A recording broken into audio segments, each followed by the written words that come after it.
Hello friends, इस video में हम साइड स्लिट ओपन कुर्ती बनाना सीखेंगे। तो दोस्तों ये मेरे पास 2 मीटर फैब्रिक है। सबसे पहले मैं इसको लंबाई में और मैंने 4 फोल्ड करके रख लिया है। यहाँ पर मैं इसकी मेजरमेंट कर रही हूँ। तो ये जो इसकी चौड़ाई हो रही है यहाँ पर 13 इंच हो रही है टोटल। तो अब हम इसकी मार्किंग करना स्टार्ट करते हैं। सबसे पहले हमने शोल्डर की मार्किंग ली है, मैंने 6.5 इंच पर मार्किंग की है। उसके बाद मैंने जो है आर्म होल की लंबाई की भी मार्किंग 6.5 इंच पर कर ली है। अब यहाँ पर मैं जो है ब्रेस्ट का निशान लगाऊंगी ना, तो ये मैंने 12 इंच पर लगाया क्योंकि हमने 36 इंच ब्रेस्ट मार्किंग करनी है। तो 9 इंच पर हमने फिटिंग का निशान और जो है हमने 12 इंच पर यानी कि 3 इंच हमने जो है यहाँ पर मार्जिन लिया है। अब हम ऊपर से जो है इसके आर्म होल की कटिंग और गोलाई देंगे। तो हमने गोलाई इस तरीके से देनी है जैसा कि आप वीडियो में देख रहे हैं। आगे का जो हम आर्म होल रखते हैं वो ना गहरा रखते हैं पीछे के आर्म होल से हमेशा ही।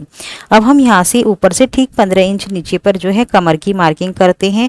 तो हमने कमर की मार्किंग रखी है 8, तो और इसमें हमने जो है यहाँ पर जो है 3 इंच की हम मार्जिन देकर चल रहे हैं। तो हमने ये 11 इंच पर जो है इसका मार्जिन दिया है और 8 इंच पर हमने जो है इसकी फिटिंग का मार्किंग की है। अब हम ऊपर से ठीक 22 इंच नीचे हिप का मार्किंग करते हैं क्योंकि हम ये साइड स्लिट ओपन कुर्ती बना रहे हैं। तो हमने हिप की जो चौड़ाई है 40 इंच है, तो इसका चौथा भाग लेंगे हम।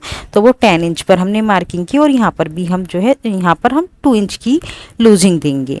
ऊपर हमने 3-3 इंच की लूजिंग दी थी और यहाँ पर हम जो है 2 इंच की जो है लूजिंग देंगे, जो कि बाद में हमारा फैब्रिक है स्लिट्स ओपन हो जाएंगी और ये अंदर की तरफ जो है फोल्ड हो जाएगा।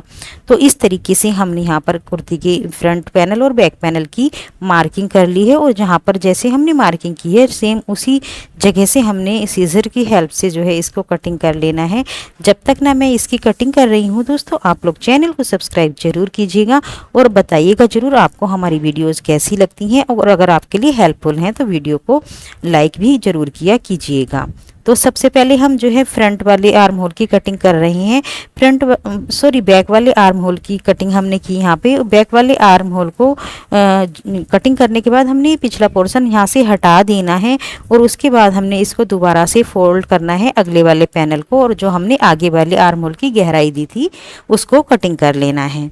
तो इस तरीके से हमारे फ्रंट पैनल और बैक पैनल की कटिंग हो गई है। अब जो हमारा नीचे से कपड़ा बचा था यानी कि लंबाई निकालने के बाद हमने यहाँ पर 14 इंच इसकी लंबाई रखी है।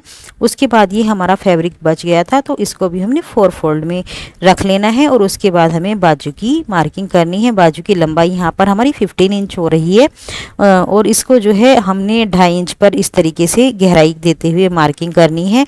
यहाँ पर भी हमें ना एक बात का ध्यान रखना है, जो आगे का आर्म होल है ना, जैसे हमने आर्म होल गहरा लिया था उसी तरीके से हम बाजू के अगले वाले पोर्शन को भी गोलाई देते हैं और आधा इंच इसको गहरा रखते हैं। तो हमने अपनी बाजू की चौड़ाई और लंबाई के हिसाब से यहाँ पर मार्किंग कर ली है और इस तरीके से बाजू को हमें गोलाई देनी है और इसको इस ना मार्किंग कर लेने के बाद ना हमने इसको कटिंग कर लेना है।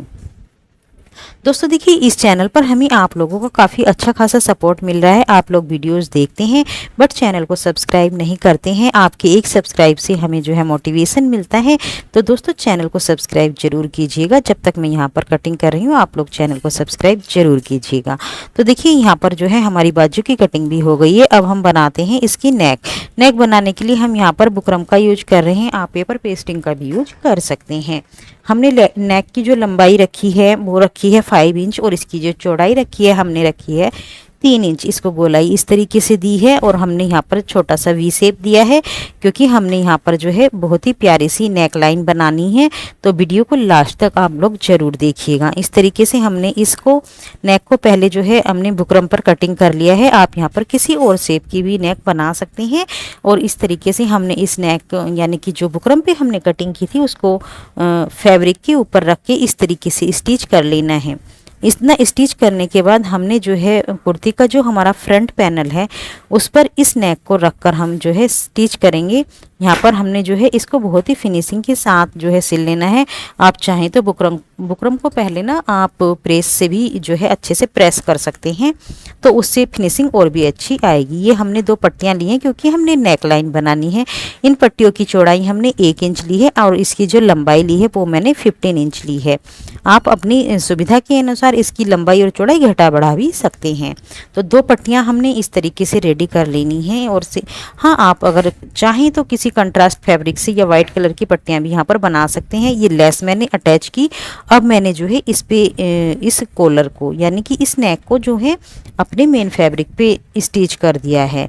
अब ये जो 2 पट्टियाँ हैं ना, इस तरीके से मैंने इनको लगाना है। ये जो मैंने नेक है ये पूरी नहीं सिली थी, इन पट्टियों को इस नेक के अंदर थोड़ा सा निकालना है, जिससे कि जब हम बाद में कटिंग करेंगे तो ये बहुत ही फिनिशिंग के साथ यहाँ पर दिखाई देंगी। इसको वी शेप में इस तरीके से मिला लेना है, फोल्ड कर लेना है। और फोल्ड करने के बाद इसी तरीके से हमने दोनों पट्टियाँ जो हैं फ्रंट नेक पे अटैच कर लेनी है। इससे हमारी ना बहुत ही प्यारी सी, बहुत ही सुंदर सी ये नेक लाइन बनकर रेडी होगी।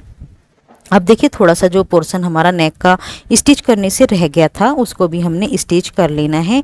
और उसके बाद इसमें जो है थोड़ा सा हमने मार्जिन देके स्टिच करना है, बिल्कुल बुकरम के ऊपर नहीं सिलना है। इस बात का यहाँ पर ध्यान रखना है।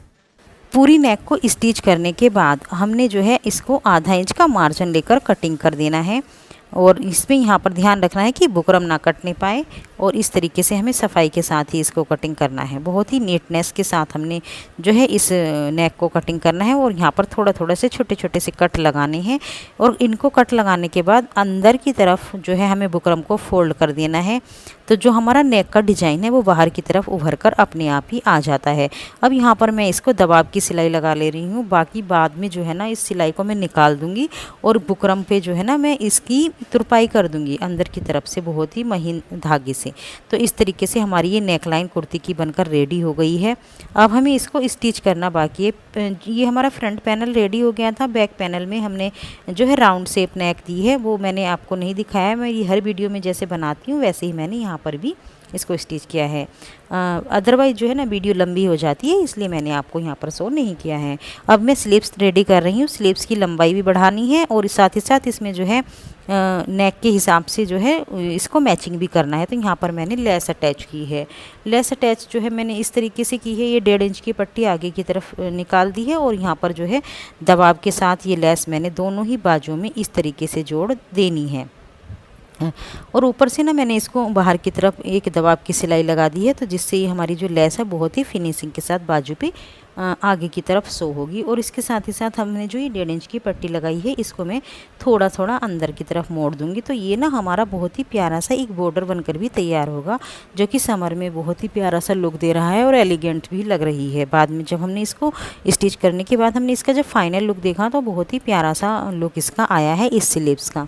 तो आप ही इस तरीके से ना ट्राई कर सकते हैं। अगर आप समर के लिए कुर्तीज़ बना रहे हैं ना, तो इस तरीके के कॉम्बिनेशंस बहुत ही अच्छे लगते हैं लेस के। और ये ना खासकर चिकन की लेस है, तो चिकन की लेस जो है गर्मियों में बहुत ही प्यारी सी लगती हैं। लेस अटैच करने के बाद हमने अपनी जो है स्लीव्स को चौड़ाई के हिसाब से मार्किंग कर ली थी यहाँ पर। और इसको जो है जिस तरीके से हमने अपने आर्म होल की गोलाई ली है उतनी ही गोलाई हमने जो है इसकी भी लेनी है स्लीव्स की। तो यहाँ पर सबसे पहले हमने मार्किंग कर लेनी थी, उसके बाद हमने बाजू को सिल लेना होता है। इस तरीके से हमने पलट ली हैं बाजू, ये देखिए। तो इतना सिलने के बाद अब हमने दोनों ही बाजू इसी तरीके से रेडी कर ली हैं। बहुत ही प्यारी ये लुक दे रही हैं। अब हमने जो है इसको अपनी कुर्ती से अटैच करना है। तो इस तरीके से कुर्ती को हमने उल्टा रखना है और बाजू को सीधा रखना है। तो दोनों के जो जोड़ हैं इनको रखना है और उसके बाद इनको स्टिच कर देना है। जिस तरीके से एक साइड की बाजू में जोड़ रही हूँ, सिल रही हूँ, उसी तरीके से सेम उसी तरीके से हमने जो है दूसरी बाजू को भी अटैच करना है।